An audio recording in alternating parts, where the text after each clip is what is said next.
दोस्तों स्वागत है आप सभी का फिर से एक बार ट्रेडर बनूंगा चैनल में। और आज मैं शार्क फंडेड का जो बोल्ट अकाउंट मैं खुद ट्रेड कर रहा हूँ हाल फिलहाल में, तो उसी का रिव्यू मैं करने वाला हूँ कि वो अकाउंट आपको बाय करना चाहिए नहीं करना चाहिए, क्या कुछ ऐसे पॉइंट्स है जो उसमें फ़ायदेमंद है और क्या कुछ पॉइंट्स है जिसकी वजह से नुकसान हो सकता है, और ये अकाउंट किन के लिए है किन के लिए नहीं है, यानी किस टाइप के ट्रेडर्स को ये अकाउंट लेना चाहिए किसको नहीं लेना चाहिए। तो सबसे पहली बात है कि ये अकाउंट लेना चाहिए या नहीं। ठीक है, सीधा साफ क्वेश्चन पहला मन में किसी के भी यही आएगा कि भैया ये अकाउंट लेना चाहिए कि नहीं लेना चाहिए। तो मेरे हिसाब से तो देखो, ये अकाउंट आपको ज़रूर से लेना चाहिए कि सबसे पहला रीज़न है कि शार्क फंडेड वाले पे आउट देते हैं। अभी का जो बोल्ट अकाउंट मैं ट्रेड कर रहा हूँ उस पर तो मुझे पे आउट मिला है और ये मेरे लाइफ का पहला ही पे आउट था। मैंने इसका भी एक वीडियो बनाकर डाला है, तो आप लोग चेकआउट ज़रूर से कर सकते हैं उस वीडियो को। मुझे अपना पे आउट मिला है तो आप लोगों को भी ज़रूर से मिलेगा, अगर आप लोग रूल्स को ब्रेक ना करके बढ़िया से ट्रेडिंग करके अपना पे आउट अप्लाई करें। तो समझ लेते हैं कि ये अकाउंट है किन के लिए। ये अकाउंट उनके लिए है जो एकदम छोटे रिस्क पर काम करना पसंद करते हैं और करते हैं। अगर आपको लगता है कि आप छोटा रिस्क लेकर थोड़ा ट्रेड को होल्ड कर सकते हैं, यानी 1:2 1:3 अगर आप रिस्क रिवॉर्ड के लिए ट्रेड करते हैं तो ये अकाउंट आपके लिए है। और ये अकाउंट किन के लिए नहीं है? जो लोग स्विंग ट्रेड करते हैं ये अकाउंट उनके लिए नहीं है। उनके लिए क्यों नहीं है? क्योंकि इसका जो एक कॉन्स है वो ये है कि इस अकाउंट पे दोस्तों वैलिडिटी है 1 मंथ की। जैसे अपन रिचार्ज कराते 1 महीने बाद रिचार्ज एक्सपायर हो जाता, तो वैसे ही अकाउंट का सिस्टम है कि 1 महीने में अकाउंट आपका एक्सपायर हो जाएगा, फिर आपको शायद नया परचेस करना पड़ेगा। मेरा तो भी 1 महीना हुआ नहीं है, लेकिन सिस्टम इसका यही है, वैलिडिटी 1 मंथ का है। तो ये एक कॉन्स है कि ये लाइफ टाइम नहीं चलेगा। तो 1 महीने के अंदर अंदर आप जितना पे आउट इसमें से निकाल सकते हैं निकाल लीजिए। मोस्ट इम्पॉर्टेंट रूल्स इसका क्या है? मोस्ट इम्पॉर्टेंट रूल्स इसका ये है कि आप कभी भी इसमें ट्रेड करेंगे तो 1% के ऊपर आपका लॉस जाना ही नहीं चाहिए। अगर समझ के चलिए आपने एक ट्रेड प्लेस किया है या फिर आपने 2 ट्रेड प्लेस किया है, लेकिन दोनों ट्रेड को मिलाकर भी आपका जो लॉस है, अगर लॉस में रन कर रहा है ट्रेड, दोनों ट्रेड समझ के चलिए कि लॉस में रन कर रहा है, लेकिन वो दोनों को मिलाकर 1% के ऊपर चला गया, यानी आपका अकाउंट साइज़ जितना भी है दोनों ट्रेड को मिलाकर अगर 1% के ऊपर क्रॉस करेगा तो आपका अकाउंट ब्रीच हो जाएगा बिना किसी बातचीत के। ये उनका एक हार्ड वाला रूल है, तो ये रूल को आपको फॉलो करना ही है। सेकंड मोस्ट इम्पॉर्टेंट रूल ये है कि 2 मिनट तक आपको ट्रेड होल्ड करना है। आपको कोशिश करना है कि 2 मिनट के अंदर ना ही आपका स्टॉप लॉस हिट हो, ना ही आपका टारगेट हिट हो, ना ही किसी रीज़न की वजह से आप ट्रेड खुद से कट करो 2 मिनट के अंदर।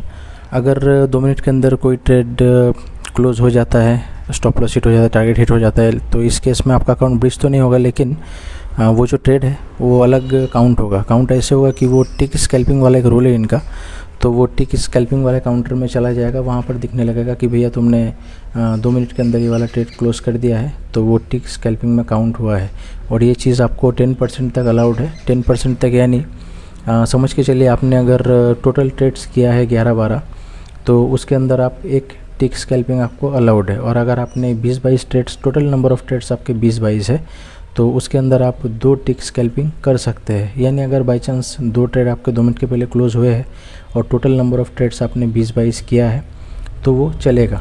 अगर आप उसके बाद पे आउट के लिए रिक्वेस्ट करेंगे तो पे आउट आपको मिल जाएगा, क्योंकि उन लोग देखेंगे कि टोटल आपने 20 ट्रेड किया है, 20-22 ट्रेड किया है, उसके अंदर सिर्फ 2 आपके 2 मिनट्स के अंदर क्लोज हुए हैं। ठीक है, तो ये एक चीज़ है। आज के डेट में अगर आप इनका सबसे छोटा वाला अकाउंट लेने जाएंगे जो कि $1500 का है, तो उसका प्राइसिंग करीब 3000 के आसपास कहीं डिस्काउंट कूपन वगैरह लगाकर मिल रहा है। तो प्राइसिंग काफ़ी सही है, और ये जो प्राइसिंग है आप इसको बिल्कुल अपने फर्स्ट पे आउट में ही निकाल सकते हैं अगर आप में टैलेंट है ट्रेड करने का, तो अगर आप लोग प्रॉफिट कर सके। अच्छा, और एक इम्पॉर्टेंट चीज़ मुझे आप लोगों को बताना था कि समझ के चलिए आप दिन में 3% तक ही सिर्फ पे आउट निकाल सकते हैं। ठीक है, 3% यानी जैसे कि मेरे केस में 1500 का अकाउंट है, तो 1500 का 3% कितना हो गया? 45। तो 45 भी पूरा मैं पे आउट के लिए अप्लाई नहीं कर सकता हूँ, मुझे अप्लाई करना पड़ेगा उससे $1 $2 कम। तो 3% के अंदर अंदर ही आपको पे आउट के लिए अप्लाई करना है। और समझ के चलिए अगर आपने $100 उसमें बना लिया है, ठीक है, लेकिन $100 का सिस्टम कैसा रहेगा कि आपने पहला पे आउट मंगा लिया, $40 का पे आउट आपने मंगा लिया, तो जो $40 आपने मंगाया है तो 24 घंटे का जो कूलिंग पीरियड मिलता है, जैसे ही आप पे आउट को रिक्वेस्ट करेंगे तो वो जो $40 है ना, वो आपके लॉस में शो करने लगेगा कि तुमने उतना आज के दिन लॉस कर लिया है। वो लॉस नहीं होता है, हमने पे आउट मंगाया है, लेकिन वो वहाँ पर शो होता है। तो उस दिन के लिए आपको कोशिश करना है कि ट्रेड नहीं करना है उसके बाद, क्योंकि आपको लग सकता है कि अपने पास तो अभी एक्स्ट्रा का इतना पड़ा हुआ है $60, ये तो मैंने ऊपर का बनाया, इसको मैं लॉस कर सकता हूँ। लेकिन ऐसा कुछ भी नहीं है दोस्तों। जैसे ही आप ट्रेड करेंगे वैसे ही आपका अकाउंट ब्रीच हो जाएगा। पैसे रहने के बावजूद आपका प्रॉफिट अकाउंट में है, लेकिन फिर भी आपका अकाउंट ब्रीच हो सकता है। और अकाउंट हर 24 आवर्स में अकाउंट रीसेट हो जाता है। तो आपको दिखने लगेगा कि प्रॉफिट लॉस पूरा खाली दिख रहा है, आज का दिन अपने लिए पूरा खुला है, अपन लॉस कर सकते हैं। तो आप फिर नेक्स्ट डे वैसा ट्रेड करिए। और मेरा एक छोटा सा सजेशन आप लोगों से ये रहेगा कि अगर आप लोग ये वाले अकाउंट पे ट्रेड कर रहे हैं या फिर लेकर ट्रेड करेंगे इन फ्यूचर, और कभी भी आपका 3% से ज़्यादा अगर प्रॉफिट बन गया, तो पहले आप उस प्रॉफिट को 1-2-3 दिन में निकाल लीजिए धीरे धीरे, उसके बाद ही आप ट्रेड करिए। क्योंकि प्रॉफिट एक बार बन जाता है तो फिर क्यों उसको लॉस करना। और आप कितना भी उसको प्रॉफिट बना लेंगे, लेकिन आप निकाल तो पाएंगे नहीं, क्योंकि एक दिन में सिर्फ 3% का रूल है। तो बस आज की वीडियो में इतना ही। शार्क फंडेड बुल के साथ में मेरा एक्सपीरियंस बहुत ही स्मूथ रहा। इन लोग क्रिप्टो में और बैंक में भी पे आउट देते हैं, लेकिन मैंने पे आउट क्रिप्टो से लिया था, बाइनेंस में, और बहुत ही स्मूथ रहा ट्रांजैक्शन वगैरह, कोई मुझे तकलीफ़ नहीं हुआ। तो सभी कुछ का वीडियो मैंने स्टेप बाय स्टेप अपने चैनल पर डाल के रखा है। तो आप लोगों ने अगर चेकआउट नहीं किया पहले की वीडियोस ज़रूर से देखिएगा। और बहुत ही जल्द मिलते हैं आप लोगों से नेक्स्ट वीडियो में।